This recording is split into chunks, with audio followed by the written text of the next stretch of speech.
Welcome to Honest Money, your best guide to financial freedom. I'm Warren Ingram, the author of a few best-selling books, and I'm also an award-winning financial planner, and I've helped thousands of people on their journey to financial freedom. I'm not here to tell you what to do, but I am here to share my experience and the best ideas that I've learned, and I hope these ideas help you on your journey to financial freedom. Welcome to another really exciting episode of Honest Money for me. I hope you as our listeners will find it exciting as well. We're talking about financial planning, and more especially about the way that financial planners get paid, and maybe some alternatives that we should think about if we're clients looking for good advice. So I'm really thrilled to have Rory Brachner from DoshGuide with us. And before we kick off, Rory, do you want to tell us a little bit about DoshGuide? Yeah, thanks, Warren, and really happy to be here and to talk about what I also think is a really interesting and important topic. DoshGuide started about a year ago. This was something that was sort of born out of my own sort of frustration with how typical financial advisors work, and sort of testing a different model out, which we'll get into a little bit later about the different sort of payment models. But it's basically a flat fee or subscription based personal financial advisor model. So instead of the typical models that are out there, which most advisors operate under, our advisors are all about flat fees. So if you use them, you pay a monthly subscription, a flat fee. There's no product, there's no selling. It's just pure, unbiased advice. So that's a little bit about DoshGuide. Fantastic. So maybe let me kick off because the financial planning is really close to my heart, and I guess it's how I've made my living for nearly the last 30 years. And I guess it's in South Africa, but around the world, it does have a kind of a really checkered history, financial planning, and part of that reason I think is the way that financial planners have been paid in the past, and certainly the way that some get paid today. And I always remember Warren Buffett saying, he'll look at the remuneration policy of a company, and he'll be able to tell you how those executives of a company will behave, because the way you get paid has a huge impact on the outcomes of your behavior. And it's fine that we all want to be ethical and honest in the way we deal, but when there is money on the table and difficult decisions need to be made, it's amazing how often money can override ethics. So I think, historically, if we go way back, and even in South Africa today, a lot of financial planners, they're agents of insurance companies, they're agents of product providers, and their primary way of getting paid is that, they need to sell you a product. They'll either get paid an upfront commission or some kind of an ongoing commission, and if they don't sell you a product, they don't make any money. And especially upfront commissions, they really lead to terrible outcomes for clients, on the long-term basis. I haven't seen many very good models where thousands of financial planners who only get paid upfront commission deliver great service and great advice to thousands of clients. It just doesn't work like that. You're lucky, I think, when you come across a financial planner who only earns upfront commissions and delivers good advice to their clients. To me, that's an unusual model. Over time, we've seen that model has evolved, where some financial planners start saying, well, hang on, I'm not going to make money on an upfront basis. What I'll do is I'll charge you a percentage of the investment assets that I'm looking after. I'll charge you a percentage of those values as an advice fee. In other words, if you invest R1 million with a company that I suggest, then I'll charge you 1% a year, and for as long as you're a client of mine, I'll earn that 1%, paid to me every month. And that's kind of the industry jargon for that is an assets under management or assets under advice fee, an AUM fee. And certainly that was quite a big jump away from upfront commissions about 20 years ago. But that model on its own is also not perfect. It's also got some quite big flaws. And then we've moved to kind of where we are now, where most of the industry, the good investment advisors, still charge an AUM fee, but there are more and more new advisors coming to the industry, and some old dogs like me that are looking at a different fee model, which is to say, isn't there a way we can charge clients a flat fee? In other words, you say, well, I'm going to charge you $500 or 1,000 rand a month, or I'm going to charge you 20,000 rand to develop a plan, or something like that. So that kind of flat fee model or subscription model is really the new way that financial planning is being done around the world, and on a much smaller scale in South Africa. I think, to be fair to everyone, that it is much newer, much smaller kind of remuneration model in SA, but that doesn't mean it's not the way of the future. I certainly think it's something that's worth exploring. And then before I kick over to you, Rory, I think the one comment there is I want to be really careful here of painting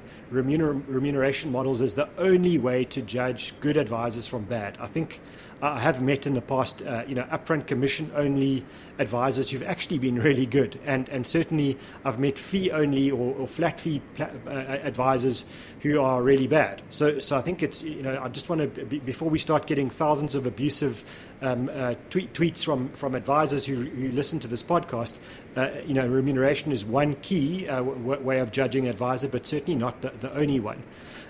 So after that massive monologue, sorry, Rory, it's not normally that long to start. I thought maybe just to talk through how subscription models work and what clients should be looking at in something like that. Yeah, thanks. So I agree. There's those three ways that people advisors work. So it's either the upfront commission model, the AUM or assets under management model, and then the flat fee basis. And the flat fee, it's the way that's unique is it sort of decouples any products from the conversation. So these advisors are getting paid purely for their time and their expertise. And there's no need for them to sell a product. There's no incentive for them to sell a product. And I think that's quite important in order to provide unbiased, neutral financial advice for folks. If you are working on an upfront commission basis and you are working on connected or working for a particular product provider, the only way you're getting paid is by selling those products and earning that commission, which that has a place, I guess, sometimes if the client or the person looking into the service really knows that this is the company they want to go for. But of course, they're never going to suggest anything outside their set of products, and so obviously that's a bit of an issue, and a bit of a conflict of interest.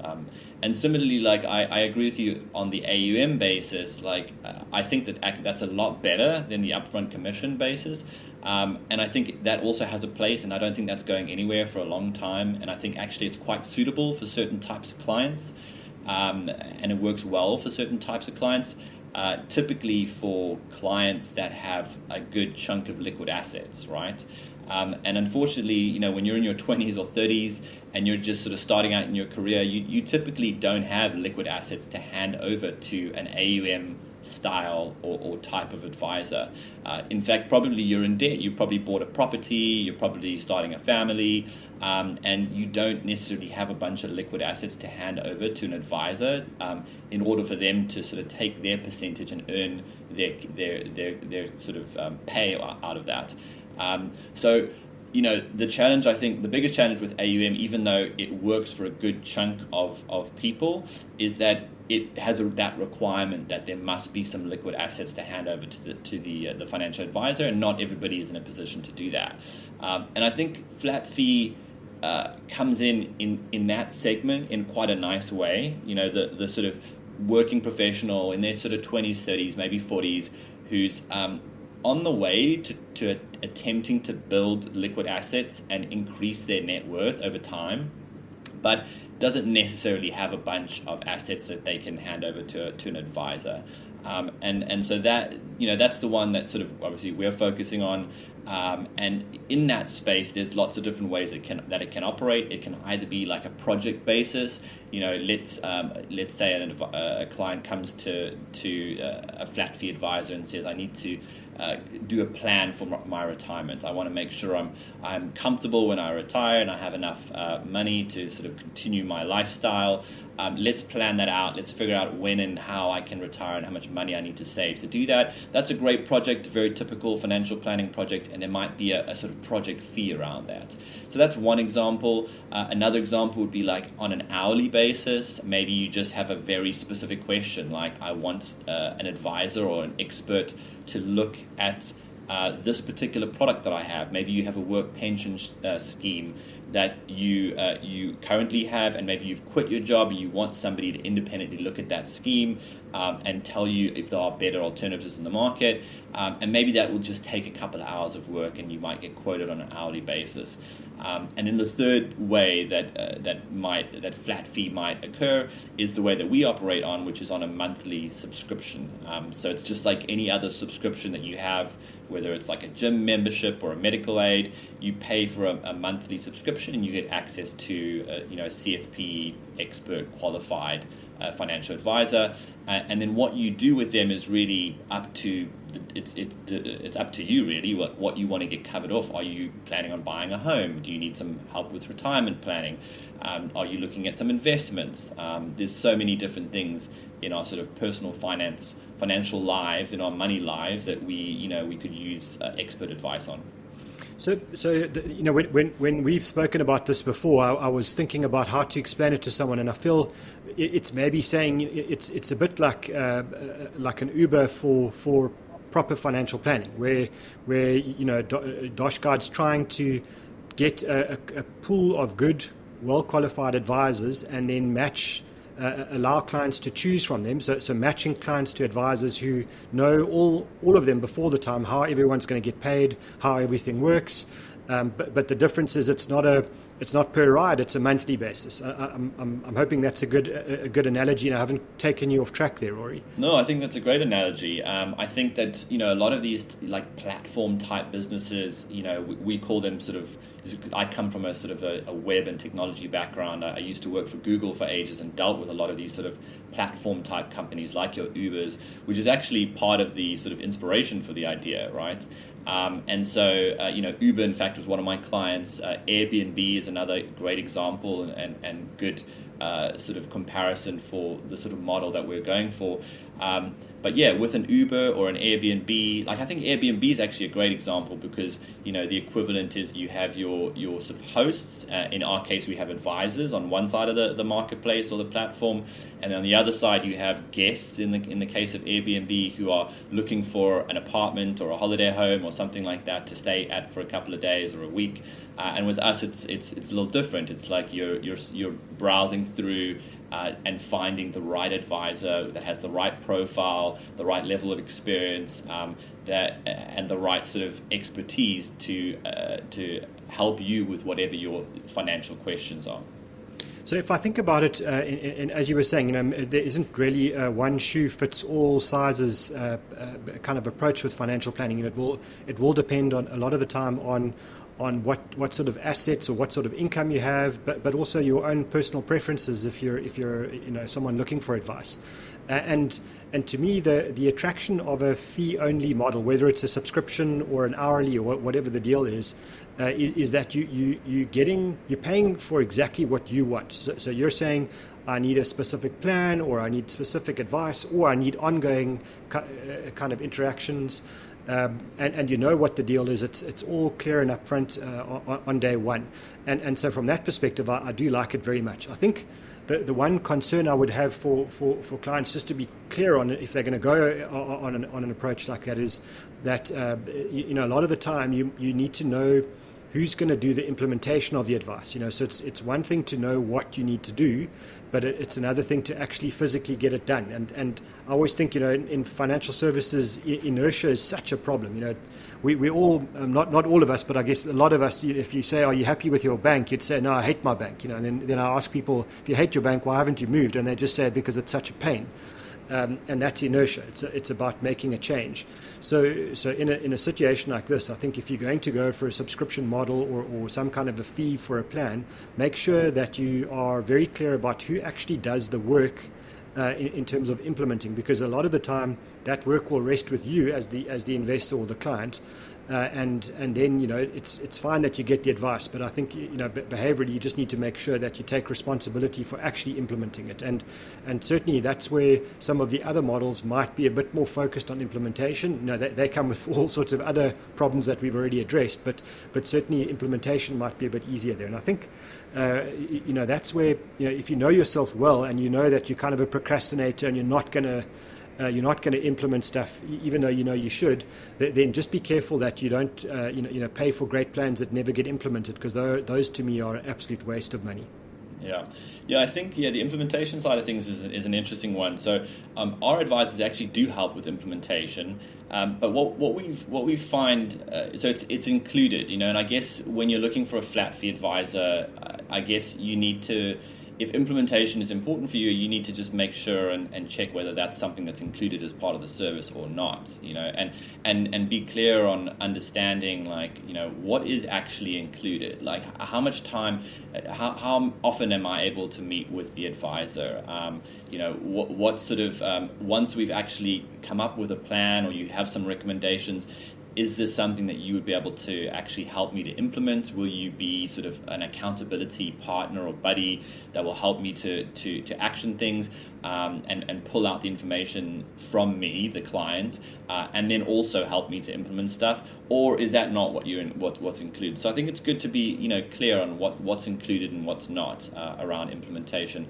I think what I've seen in the industry is that there's a lot of the sort of more traditional financial advisors working with more traditional product providers. A lot of the time why there's a big focus on implementation is because dealing with the traditional product providers is quite challenging. They don't have the sort of self-service systems and platforms set up to go in and easily get started on their products, and so you kind of need this this advisor that's sort of a buffer between you and the product provider to help to streamline that process, because a lot of the times it's not very efficient. The metaphor I'd say to think about there is it used to be a lot of the time when we were booking holidays, we'd go and we'd find a travel agent, right? And then the travel agent would do a bunch of the work to source information from airlines and from hotels and tour guides, and they would figure out and help you to figure out and get some options and some quotes so that you and your family could then go and decide, well, this is the one that we want to go for, this is the right price level, and you would go and choose it. Nowadays, I honestly, very few people I know certainly would use a travel agent, because you have these great platforms where you just go and you do it yourself. You go onto sort of a Kayak or a Google Flights, all the flight information is there. It's just a click away. You can compare and contrast. Same thing with sort of finding hotels. You have booking.com. Same thing with finding rentals if you want to go on Airbnb. So there's all these really sophisticated, really great tools that kind of eliminate that need for a sort of middleman and for somebody to do that for you. And I think that's what we're seeing a lot with our own advisors in the financial space. We're seeing that, yes, they can help with implementation, but actually the tools and the platforms that they're typically pointing people towards are so efficient to use that it actually kind of just makes sense a lot of the time for the client to just do it themselves. Yeah, and I think that you're kind of touching on one of my real big complaints about the industry in South Africa, is that it is just really reactive and really monolithic, and some of the biggest players are their IT is so bad, and their approach to technology is so reactive that the newer entrants to the market are often capturing market share from the next generation of clients, because they're set up on day one to help clients do things themselves. And I think it's the faster the industry transforms itself technologically, the better for everybody. I must say, I think one of the things that I really like about an approach like this, a subscription model, is it does democratize financial planning a bit more, and make it more approachable for more people than the traditional AUM model, which is, I guess you were saying it in a very nice way. But but more bluntly, the wealthier people can kind of get an array of good advisors who charge AUM fees. But someone who's young and high potential and starting out and really wants to kind of set themselves on the right path, they're often struggling, and just to find good advice, and so a subscription model is really good because it just takes away that whole concern. They know exactly the quality of the advisor because they can go and check that before the time. They know how they're getting paid, and they know the advice will be of a standard. And I think that's important. That it's not just go and find yourself some insurance agent who's going to charge you massive upfront commissions and you're never going to see them again. This is about providing good advice to people of all shapes and sizes, of all asset sizes, provided they can afford the fee. And I think that's the important thing, is the fees are so clear and transparent that there's a lot of alignment there. So for me, that's really good. And I'm glad you're in the space, Rory. I hope it works, because I think one of the issues we've spoken about before, you and I, is kind of the more people we can get onto the path to financial freedom, the better for the country, for the world, and that only happens when we find ways to get more advice into the hands of more people, in the fairest way possible. Yeah, I totally agree, and I think that where things are heading in the future is that having this type of advisor, this type of unbiased flat fee advisor, will be much more commonplace than it is now. At the moment, it's less than 1% of advisors in South Africa. Specifically, I'm talking about CFP qualified advisors, which is the space that we work in. And CFP is, certified financial planners. It's a sort of a designation, just for your audience in case they don't know. It's a qualification, a really rigorous qualification. And I think it's sort of for me, or our opinion is, it's the gold standard of, financial advisors in terms of qualifications and regulation and the regulatory side of things. So, that's sort of the space that we operate. And I think it's important.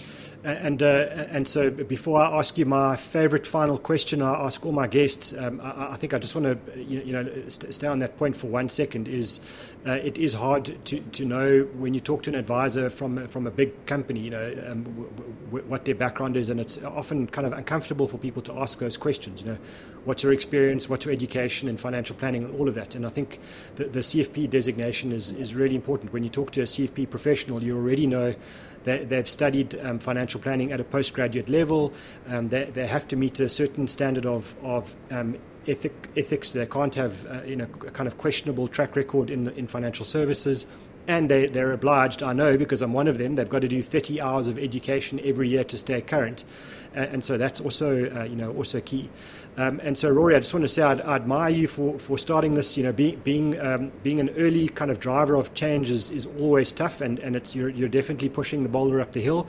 I hope that you get that boulder going downhill soon, and that the market finds what you do valuable, because I think it is valuable.